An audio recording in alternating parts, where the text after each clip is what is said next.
Yesterday we saw how our stand for soul competency or soul freedom sharply distinguishes Baptists from other Christians. But what does soul freedom have to do with our mission of sharing Christ with the world? In chapter 3 of Soul Freedom, James Dunn writes that all authentic missions and evangelism are predicated upon a voluntary response. We call that soul freedom.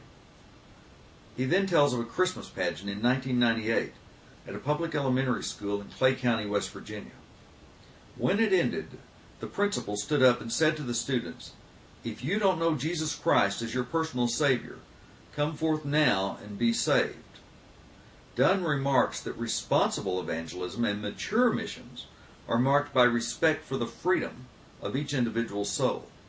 In other words, manipulating a captive audience of school children into a snap religious decision is disrespectful to them and disobedient to God. And we see yet another Baptist principle, in this case religious liberty, tracing its way back to soul competency. Dunn decries what he calls militant manipulative outreach programs. There's no such thing as real evangelism, he writes, without real religious freedom.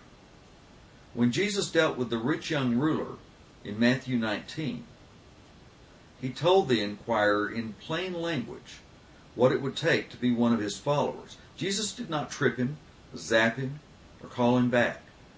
He refused to run roughshod over anyone or to violate conscience.